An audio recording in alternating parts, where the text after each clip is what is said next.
Bab 007. Tiba di kediaman calon mertuanya, Kayla berusaha bersikap tenang dan ramah pada Mama Soraya dan Jenna yang menyambut kedatangannya. Lagi-lagi, kedatangannya di sana disambut dengan baik oleh keluarga Vano dan membuat Kayla jadi senang sekaligus haru melihatnya. Kayla, Mama udah pesanin cincin pernikahan untuk kalian. Mama juga udah pesanin mahar dari Vano untuk kamu. Beritahu Mama Soraya. Dia benar membuktikan perkataannya jika ia benar membantu mengurus segala kebutuhan pernikahan anaknya. Terima kasih, Mah. Balas Kayla. Sama-sama. Pokoknya kamu gak boleh sungkan kasih tahu Mama jika ada yang ingin kamu tanyakan dan kamu butuhkan. Kata Mama Soraya. Iya, Mah. Balas Kayla. Jika melihat sikap Mama Soraya yang sangat baik dan ramah kepadanya saat ini, sepertinya nantinya Kayla akan menjadi menantu yang sangat disayangi oleh mertuanya itu. Tak hanya Mama Soraya, Nenek Rianti pun demikian. Ibu dari Mama Soraya itu sangat perhatian kepada Kayla. Bahkan tak segan menganggap Kayla sebagai cucunya sendiri. Hidup tanpa orang tua itu berat. Maka sebagai bagian dari keluarga kamu yang baru, Mama dan keluarga Mama bakalan berikan yang terbaik untuk kamu. Kata Mama Soraya yang membuat Kayla terharu saat mendengarnya. Setiap kebaikan yang ditunjukkan oleh keluarga Vano, membuat Kayla jadi berpikir, kenapa keluarganya sendiri tidak bisa menyayangi dirinya bahkan memanfaatkan dirinya untuk kepentingan hidup mereka. Bukan hanya memanfaatkan dirinya, keluarganya juga menyiksa lahir dan batinnya. Pokoknya kamu gak boleh sedih lagi. Sekarang udah Mama, Papa, Jenna, dan keluarga Mama yang lain yang akan sayang sama kamu dan anggap kamu sebagai keluarga kamu sendiri. Kata Mama Soraya. Kayla berterima kasih atas kebaikan Mama Soraya. Selama berada di kediaman Mama Soraya, Kayla merasa nyaman dan tenang karena keluarga Vano benar-benar menunjukkan sisi kebaikannya kepada dirinya. Mama, terima kasih atas kebaikan Mama pada Kayla. Kata Kayla saat berpamitan pada Mama Soraya untuk pulang. Sama-sama, sayang. Dulu Mama juga pernah merasakan hidup tanpa ayah. Rasanya berat sekali walau ibu Mama selalu berusaha memberikan yang terbaik untuk Mama dan menjadi peran pengganti untuk ayah Mama. Mengingat itu semua, Mama mengerti bagaimana perasaan kamu saat ini yang hidup tanpa peran satu orang tua pun di sisi kamu. Lagi, Kayla merasa haru mendengarnya. Ternyata di dunia ini masih ada orang baik seperti Mama Soraya yang mau mengerti dan perhatian pada hidup yang ia jalani saat ini. Jika saja Mama Soraya benar adalah calon mertuaku sampai aku punya anak nanti, aku pasti akan sangat bahagia karena bisa merasakan kasih sayang dari orang tua. Tapi sayang, aku hanya bisa merasakan kasih sayang Mama Soraya dalam waktu 1 tahun. Dan setelah itu, Mama Soraya sepertinya akan membenciku karena mengetahui jika aku hanyalah istri kontrak dari putranya. Gimana, Tante Soraya gak curiga kan kalau Kayla adalah kekasih bohongan kamu? Tanya Benny pada Vano saat keduanya tengah berada di sebuah coffee shop malam itu. Vano menghembuskan napas bebas di udara sebelum menjawab pertanyaan Benny. Gak curiga, Kayla memang wanita yang bisa diandalkan. Tanpa diperintah, dia sudah tahu Harua berbuat apa. Kata Vano. Benny tersenyum puas mendengarnya. Aku akan udah bilang dari awal, kalau Kayla itu wanita yang sangat bisa diandalkan. Selain pintar, dia juga cerdas. Akan sangat mudah bagi Kayla untuk mengatasi kesalahan yang ada. Vano tidak bisa membantah perkataan Benny karena hal tersebut benar adanya. Baru beberapa kali bertemu dengan ibunya, Kayla sudah bersikap sangat akrab pada ibunya dan bisa menyesuaikan percakapan ibunya. Terima kasih atas bantuanmu, kata Vano. Dia tentu tak melupakan setiap kebaikan yang Benny berikan kepada dirinya. Tak perlu berterima kasih. Sudah menjadi kewajibanku untuk membantu permasalahan temanku di saat aku dibutuhkan. Vano tersenyum tipis. Dia tak lagi ingin membahas tentang Kayla karena menurutnya Kayla hanyalah orang lain di dalam hidupnya. Lalu gimana dengan Maraha, apa dia masih menghubungimu? Tanya Benny. Masih. Tapi sangat jarang karena saat ini dia sangat sibuk dengan pemotretannya. Balas Vano apa adanya. Benny memilih tak banyak memberikan komentar. Dia tidak ingin membuat Vano nantinya jadi tak enak hati kepada dirinya karena dia terlalu ikut campur dengan urusan Vano. Aku hanya bisa mendoakan yang terbaik untukmu, Vano. Jika Marsha memang jodohmu, semoga setelah pernikahanmu dan Kayla berakhir, kamu bisa bersama dengan Marsha sesuai yang kamu inginkan. Kata Benny walau dalam hati sedikit tidak menyetujui jika sahabat baiknya itu bersama dengan Marsha yang sejak dulu terlalu egois dan tidak memperdulikan perasaan kekasihnya. Sesuai perintah Bu Maria, Arneta mulai mencari tahu bagaimana kehidupan Kayla saat ini. Dari mulai di mana Kayla tinggal, sampai dengan pria yang saat ini sedang dekat dengan Kayla. Untuk mencari tahu informasi tersebut, Arneta mendatangi kafe tempat Kayla bekerja di saat Kayla sedang tidak berada di sana. Maaf, Mbak, untuk masalah itu saya juga tidak tahu pasti di mana Kayla tinggal setelah dia pindah dari rumah ibu tirinya. Kata salah satu karyawan kafe yang dimintai keterangan oleh Arneta. Masa kamu sebagai temannya gak tahu sih? Ketus Arneta. Wanita itu merasa kesal dengan perkataan Arneta. Tapi dia masih berusaha sabar karena saat ini masih berada di tempat kerjanya. Walau saya adalah rekan kerja dan teman Kayla, tapi saya gak harus tahu bagaimana kehidupan Kayla di saat tidak bekerja, Mbak. Tegas wanita itu. Arneta menatap sinis wajah wanita yang baru saja berbicara dengannya itu. Baru jadi karyawan kafe aja udah belagu kamu. Ketusnya. Karyawan wanita itu masih berusaha untuk tetap sabar. Jika saja ia yang menjadi pemilik kafe, karyawan itu pasti tidak akan segan melemparkan kursi kafe ke tubuh Arneta yang sudah tidak sopan kepada dirinya. Arneta akhirnya pergi meninggalkan kafe tersebut dengan perasaan dongkol. Padahal dia sudah sangat penasaran dengan kehidupan Kayla saat ini. Tapi tidak ada satupun orang yang bisa dia andalkan termasuk karyawan kafe. Tidak ada jalan lain. Aku harus menguntit Kayla kemanapun dia pergi. Gumam Arneta. Setelah menyatakan hal tersebut, sehari berikutnya, Arneta mulai menjalankan misinya dengan baik. Dia mengikuti Kayla secara diam-diam hingga akhirnya dia mengetahui di mana tempat tinggal Kayla saat ini. Enggak mungkin dia bisa tinggal di sini dengan mudah bukan? Apartemen ini sangatlah mahal. Hanya kalangan atas saja yang bisa menyewa atau membelinya. Gumam Arneta. Rasa penasarannya yang amat tinggi, membuat Arneta dengan berani menghampiri Kayla saat wanita itu baru saja turun dari atas motornya. Hei, Kayla, panggil Arneta ketus. Pandangan Kayla sontak beralih pada wanita itu. Dahinya mengkerut menatap sosok Arneta yang berada dekat dengannya saat ini. Arneta, sedang apa kau di sini? Tanya Kayla bingung.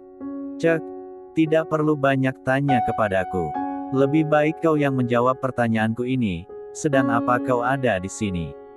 Apa kau tinggal di salah satu unit apartemen yang ada di sini? Tanya Arneta. Otak cerdas Kayla mulai bekerja. Walau sangat malas meladeni adik tirinya yang tidak tahu sopan santun itu, tapi Kayla tetap menjawab pertanyaannya. Ya, aku memang tinggal di sini. Balas Kayla pendek.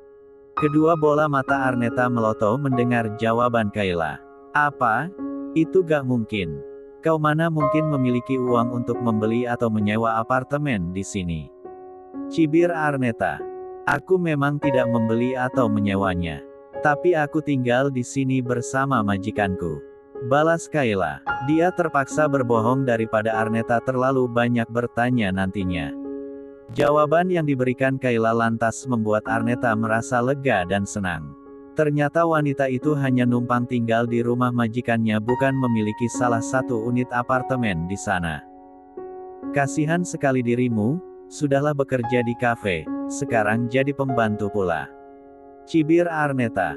Mau bagaimana lagi? Aku terpaksa melakukannya karena adik dan ibu tiriku yang tidak tahu diri dengan kejamnya mengusirku dari rumah setelah aku membayarkan seluruh hutang mereka. Dan sekarang, aku harus membayar uang yang aku pinjam untuk melunasi hutang-hutang mereka itu dengan menjadi seorang pembantu. Sindir Kayla balik. Arnetta melotot mendengar sindiran balik yang Kayla lemparkan kepada dirinya. Kenapa? Kau tidak senang? Semua itu sudah pantas untuk kau dapatkan setelah selama ini kau selalu menjadi benalu di dalam keluarga kami. Balas Arnetta. Oh ya? Bukannya seharusnya kau dan ibumu lah yang dinobatkan sebagai benalu itu? Tanya Kayla berani dan membuat Arnetta dibuat meradang dan geram setelah mendengar perkataannya yang sangat jelas membalikkan perkataan kepada dirinya. Kayla tidak ingin terlalu lama meladeni Arnetta yang menurutnya sangat tidak penting untuk diladeni. Dia langsung saja melangkah pergi meninggalkan Arnetta tanpa peduli Arnetta berteriak memanggil namanya. Sial, berani sekali dia melawanku seperti tadi. Gerutu Arnetta. Dia dibuat kesal dengan sikap Kayla baru saja. Lebih baik aku pergi saja dari sini daripada membuatku semakin kesal. Sambung Arnetta. Lagi pula dia tidak lagi memiliki urusan di sana karena dia sudah mengetahui di mana Kayla tinggal saat ini. Di saat Arnetta sudah pergi meninggalkan gedung apartemen, Kayla yang sudah berada di lantai tempat unit apartemennya berada, nampak melangkah masuk ke dalam apartemen. Dia menghela napas dalam-dalam saat mengingat pertemuannya tadi dengan Arnetta. Kenapa Arnetta bisa berada di sini? Apa jangan-jangan dia sengaja mengikutiku? Gumam Kayla. Jika hal tersebut benar adanya, maka tidak tenang sekali hidup Kayla karena selalu diganggu oleh ibu dan adik tirinya. Sudahlah, apapun tujuannya berada di sini, itu bukanlah hal yang penting untukku. Sambung Kayla. Dia berusaha bersikap tidak peduli pada Arnetta yang selalu berusaha menjadi pengganggu di dalam hidupnya. Setelah memutuskan pergi meninggalkan gedung apartemen, Arnetta langsung saja pulang menuju kediamannya dan ibunya. Setibanya di rumah, dia langsung saja memberitahukan hal penting yang sudah dia dapatkan tentang Kayla. Jadi Kayla sekarang memiliki pekerjaan tambahan sebagai pembantu. Tanya Bu Maria pada Arnetta. Arnetta mengangguk membenarkan perkataan ibunya itu. Pantas saja dia bisa pergi bekerja menggunakan motor baru karena motor itu adalah motor milik bosnya, Bu. Balas Arnetta. Bu Maria merasa lega mendengarnya. Akhirnya pertanyaan yang sejak kemarin bersarang di kepalanya dan membuatnya jadi tidak tenang terjawab sudah dan membuatnya tenang. Baguslah kalau seperti itu, kata Bu Maria seraya tersenyum sinis. Arnetta menarik tipis sebelah sudut bibirnya. Dia tahu apa yang ada di dalam pemikiran ibunya saat ini karena dia juga memikirkan hal yang sama. Pasti hidupnya saat ini sangat menderita karena capek bekerja hanya untuk melunasi uang yang dia pergunakan untuk membayar hutang-hutang kita. Kata Arnetta. Pastinya begitu. Dia memang harus merasakan penderitaan itu. Dia gak boleh bahagia setelah terusir dari sini. Sahut Bu Maria tanpa perasaan. Ya, dia memang sejahat itu menginginkan hidup Kayla menderita padahal selama ini Kayla tidak pernah berbuat jahat kepada dirinya dan selalu bersikap baik kepadanya. Setelah mendapatkan izin untuk mengambil cuti bekerja, Kayla tidak pernah lagi pergi ke kafe. Kegiatannya sehari-hari hanya berdiam diri di apartemen dan sesekali mengunjungi makam kedua orang tuanya untuk melepas rindu atau berbagi cerita di sana. Seperti saat ini, Kayla yang sudah kembali merasa rindu pada kedua orang tuanya nampak berziarah ke makam ayah dan ibunya. Di atas pusara yang bertuliskan nama ibunya, Kayla memberitahukan sesuatu pada ibunya. Ibu, sebentar lagi putri kecil ibu ini akan segera menikah. Doakan Kayla ya Bu agar bisa menjadi istri yang baik walau Kayla tahu jika pernikahan yang Kayla jalani akan berakhir setahun setelah kami menikah. Kata Kayla dengan kedua bola mata yang mulai berkaca-kaca. Walau tidak mungkin mendapatkan tanggapan dari sang ibu yang sudah menghadap pada sang pencipta, namun Kayla tetap bercerita. Memberitahukan bagaimana hidupnya saat ini dan sesekali mengeluh karena hidupnya saat ini terasa pelik dan sangat menyedihkan. Waktu pernikahan Vano dan Kayla sudah berada di depan mata. Menjelang waktu pernikahan, Kayla diminta untuk tinggal di kediaman Mama Soraya untuk memudahkan Kayla berinteraksi dalam jarak dekat dengan keluarga Mama Soraya. Awalnya Kayla merasa sungkan untuk tinggal di sana. Namun karena Mama Soraya sudah sangat baik kepada dirinya dan memintanya untuk tinggal di sana, jadilah Kayla mengiyakannya. Sesuai rencana, pernikahan Vano dan Kayla akan dilangsungkan secara tertutup. Hal itu terjadi karena permintaan Vano yang ingin menjaga privasi Kayla dan tidak ingin Kayla merasa tidak nyaman saat bertemu dengan orang banyak. Mama Soraya dan Papa Arslan pun tidak mempermasalahkan hal tersebut. Mereka menghargai keputusan Vano dan menyiapkan pernikahan sesuai konsep yang diinginkan Vano. "Gimana perasaan kamu saat ini, sayang?"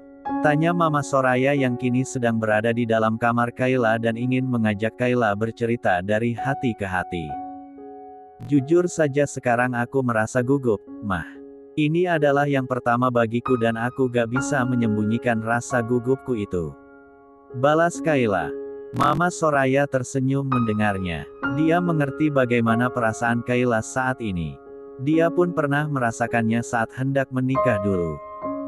"Kegugupan kamu itu bakalan terganti dengan kebahagiaan setelah kamu dan Vano dinyatakan sah menjadi suami istri nanti," kata Mama Soraya. Kayla bingung harus menanggapinya seperti apa. Pasalnya, dia tidak mungkin bahagia menikah dengan Vano. Dia justru tertekan karena harus hidup selama 1 tahun lamanya bersama pria yang tidak diinginkannya. Mama Soraya pun tak menuntut jawaban atas perkataannya karena Kayla hanya diam saja. Mama Kayla menganggap jika diamnya Kayla saat ini karena wanita itu bingung harus berkata seperti apa. "Oh ya, Kayla, kamu gak boleh sedih lagi ya karena mikirin orang tua kamu tidak ada di hari pernikahan kamu dan Vano. Percayalah, di atas sana orang tua kamu pasti akan bahagia melihat putrinya akan menikah dengan pria yang dicintainya dan akan menggantikan peran mereka untuk menjaga kamu," tutur Mama Soraya. Kayla memaksakan diri untuk tersenyum walau di dalam hati sangat ingin menjerit memberitahu Mama Soraya jika pernikahannya dan Vano terjadi bukanlah karena cinta sama cinta, melainkan ada kontrak kerjasama di dalamnya.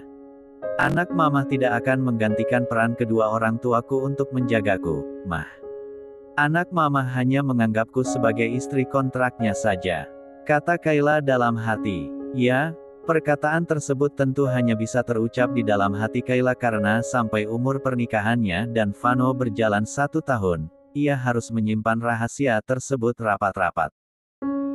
Mama Soraya yang menganggap jika Kayla akan bahagia dengan pernikahannya dan Vano pun berusaha selalu memberikan yang terbaik untuk menantunya itu. Tak lupa, Mama Soraya juga beberapa kali mengingatkan Vano untuk memperlakukan Kayla dengan baik setelah menjadi istrinya. Tak berbeda dengan Kayla, Vano yang mendapatkan nasihat dan pesan dari sang mama hanya mengangguk mengiyakannya. Vano pun lebih banyak diam saat Mama Soraya berbicara panjang lebar dengan dirinya.